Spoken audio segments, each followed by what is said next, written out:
Citation. À partir de là, j'avais tellement de lacunes, j'étais pas fait pour le système classique, j'étais perdue. Bienvenue à toi. Ici Audrey et Camille pour le podcast Histoire de décrocheurs. Dans ce podcast, des adolescents, des adultes racontent leur histoire.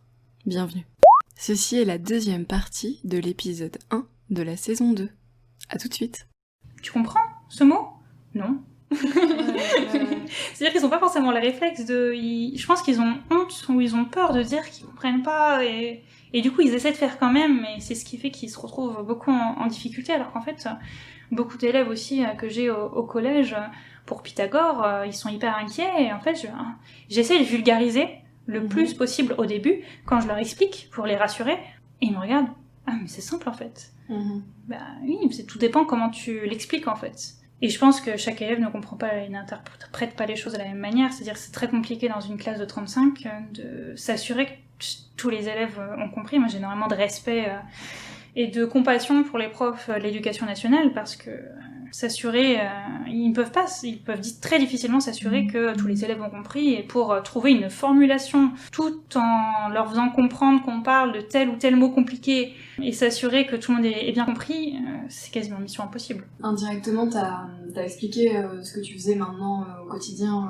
Tu travailles avec des enfants, des adolescents, en cours particulier. C'est ça. Avec du coup forte de tout ce que t'as pu expérimenter, puis les études que t'as faites, donc c'est super intéressant et c'est très vaste et très dense, tout ça. Mais il y a quand même une question qui reste en filigrane, c'est pourquoi est-ce que maintenant les enfants ou les adolescents décrochent? Avant c'était pas comme ça, il y a toujours eu un prof pour tant d'élèves, pourtant ils y arrivaient, pourtant et machin.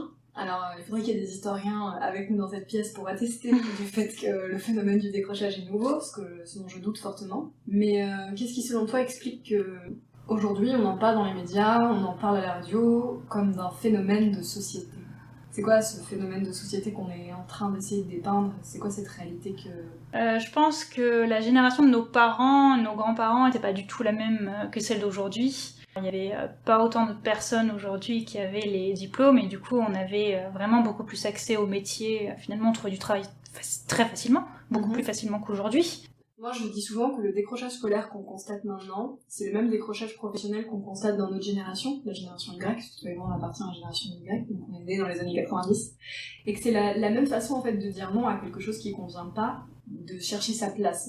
On a beaucoup de gens qui disent je cherche ma place, beaucoup de gens de notre génération ont fait des études et au final ne font pas les métiers qui correspondent à leurs études parce qu'ils ont fait leurs études par automatisme aussi, par obéissance par rapport à cette fameuse génération de leurs parents qui pour les... Et moi j'ai l'impression que très souvent ce décrochage qu'on constate chez les adolescents, c'est aussi un décrochage qu'on peut aussi constater chez les 4 sup actuels qui plaquent tout pour monter leur entreprise. D'ailleurs il y a de plus en plus de micro-entreprises d'orientation pour adultes qui se montent, parce que c'est vrai que sur cette génération-là, on observe beaucoup de personnes qui, même à 55 ans, plaquent tout pour réaliser leurs rêves, finalement, parce que je pense qu'on était vraiment effectivement dans une génération où on était vraiment dans une ligne bien tracée depuis l'enfance, où en plus c'était pas du tout la même époque, parce que suivant si on était dans une famille aisée, qu'on habitait dans une ville, on était voué à de longues études. Si on était dans la campagne, c'était beaucoup plus compliqué. Vraiment, il y a de ça pas mal d'années,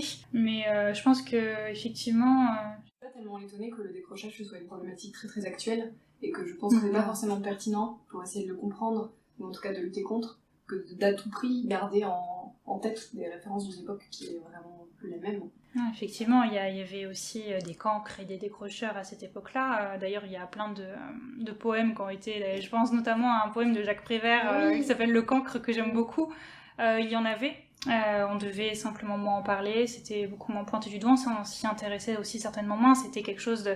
L'école que j'ai un petit peu connue d'ailleurs, des années 50, parce que j'ai eu des maîtresses dans les années 2000, début des années 2000, qui, avaient connu à l'école des années 50, avaient tendance à reproduire avec la règle, la longue règle en bois, où il fallait que ça file droit. C'était pas du tout, la même éducation encore, le même enseignement, et c'est vrai qu'on était tous voués à un chemin très très choisi pour nous, etc.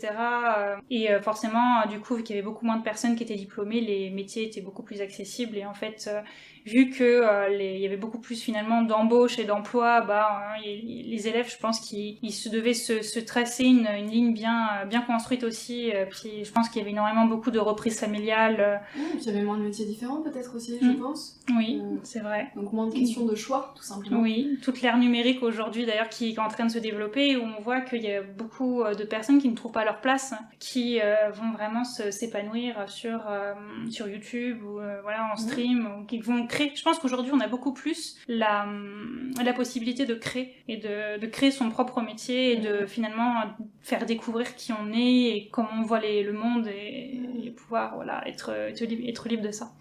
Ce qui fait du décrochage une problématique super actuelle qui n'est pas du tout isolée et auquel il faut vraiment répondre parce que décrocher de l'école au point de s'en sentir, de remettre en cause la place qu'on peut prendre dans le monde, c'est quand même super triste de se dire qu'il y a des générations entières qui peuvent potentiellement ne pas se sentir légitimes dans le monde qui les attend et que tout est une question de création et de volonté de se créer. Ouais, c'est hyper intéressant comme point de vue et je pense que c'est un peu optimiste et porteur d'espoir que quelque part des décrocheurs entendent passer ça. Tout à fait, c'est notamment je pense pour cette raison-là qu'il y a autant de conflits entre certains parents et leurs enfants parce qu'ils n'ont pas du tout connu finalement cette époque où un diplôme ne veut pas forcément dire déboucher sur un métier, où ils n'ont pas forcément tous conscience, ils ont peur finalement pour leurs enfants s'ils prennent une année de césure pour réfléchir, pour vraiment prendre le temps et le luxe, je dirais presque, par rapport à une autre génération, de réfléchir sur qui on est et ce qu'on veut faire plus tard. Et je pense que les parents sont hyper inquiets, effectivement, parce qu'on grandit pas du tout dans le même environnement. Et ce qui me fait plaisir, c'est qu'il y a de plus en plus finalement d'adultes qui ont connu l'ancienne génération qui plaquent tout à l'âge de 55 ans pour réaliser leur rêve et ce qu'ils auraient fait finalement, ce qu'ils n'ont pas osé faire par difficulté, parce que voilà, je pense que le discours à l'époque était pas du tout le même. Ouais, mais comme quoi c'est un mouvement pour toutes les générations, quoi. Donc effectivement, si on est en école maintenant, on peut potentiellement décrocher maintenant, mais si ça te touche à 50 ans, tout à ça fait. te touche à 50 ans.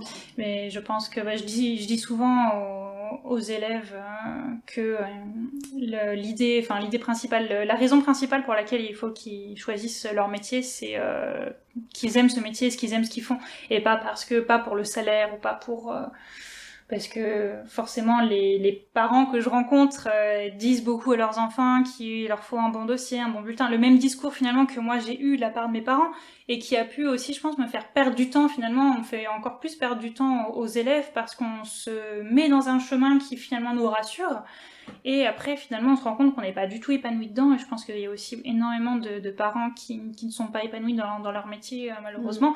Et je pense qu'il faut vraiment encourager tout le monde aujourd'hui avec toutes les nouvelles possibilités qu'on a de par le numérique ou de par les formations professionnelles dans le privé qui se font de plus en plus.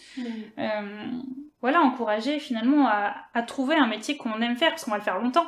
Et finalement, je dis souvent, parce que c'est vrai qu'encore aujourd'hui, malheureusement, les filières professionnelles sont vachement Sous-estimées, oui. J'ai parfois entendu de la part de parents, ah là là, ma fille, elle est super intelligente et elle est coiffeuse.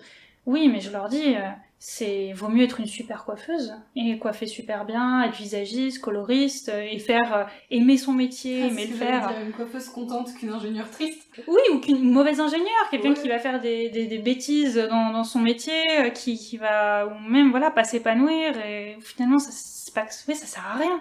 C'est pour mal faire son métier, autant faire un métier qu'on aime parce que forcément je pense que ce qui fait qu'on fait bien son métier, c'est surtout qu'on l'aime et qu'on compte pas ses heures en fait. Ouais, mais là c'est vrai qu'on touche du doigt en fait l'orgueil et le snobisme parce qu'en fait on sait très bien qu'on travaille aussi pour manger tous les jours et on travaille aussi pour avoir un statut, pour avoir une place. Je pense que n'importe quel même psychologue, ethnologue ou sociologue dans cette pièce le dirait. Le travail c'est pas simplement le plaisir que ça peut donner, c'est aussi le statut. Tout à fait.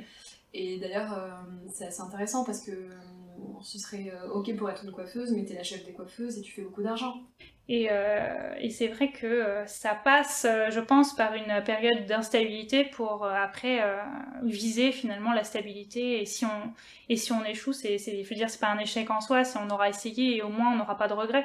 Mais ça c'est intéressant le rapport à l'échec parce que beaucoup de choses qui expliquent à la fois le stress et la peur des parents et donc qui s'expriment sous une forme de colère, mais aussi la peur, le stress et la colère des élèves qui reçoivent tout ça, c'est que oui, il y a une pression il y a une pression à la réussite, il y a un rapport à l'échec qui est quand même très particulier, on peut pas parler de décrochage scolaire et de scolarité et ne pas aborder le point de l'échec, on peut tourner autour du pot pendant des heures, mais en vrai le rapport à l'échec il est aussi beaucoup en substrat de la question du décrochage scolaire. Parce que il n'y a pas de raison de décrocher de l'école si on s'y sent bien, et il n'y a pas de raison de vivre l'école comme une mise en échec si justement on la voit juste comme un terrain d'expérimentation et un terrain d'apprentissage.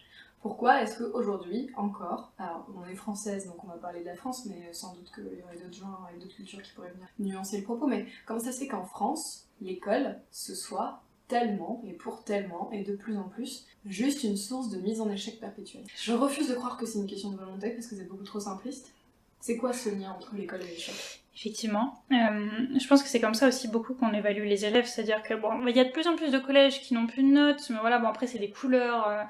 Mais oui, on se pose beaucoup la question de comment on évalue les élèves, comment on va s'assurer finalement qu'ils remplissent les compétences pour passer à la classe supérieure, alors qu'au final, bon, c'est parfois un peu hypocrite parce que j'ai beaucoup d'élèves qui en 6e ne connaissent pas leur table de multiplication encore, ou qui ont des difficultés, qui ont des troubles 10, qui ont des troubles des apprentissages, et qui ne redoublent pas parce que ça coûte très cher de faire redoubler un élève dans l'éducation nationale. Je pense que l'éducation nationale n'a pas de moyens vis-à-vis de ça, qui est fait un peu comme un peu. Mais effectivement, ça revient beaucoup à comment on mesure les compétences des élèves. Donc on fait des notes, on fait des contrôles de connaissances.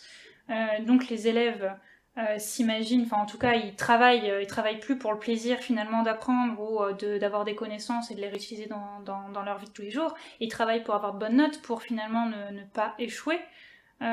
Les élèves sont comparés entre eux, il y a beaucoup de moqueries, enfin, en fait beaucoup d'élèves se prêtent au jeu, ils s'adaptent aussi comme ils peuvent au niveau de l'estime de soi. C'est un petit peu la jungle, hein, l'école, avec tout le harcèlement qui peut y avoir dans certains établissements, et ça en revient à faire comprendre, enfin en tout cas faire ressentir à l'élève, vu qu'on note le premier contrôle, qu'on n'a pas d'essai, on fait des exercices.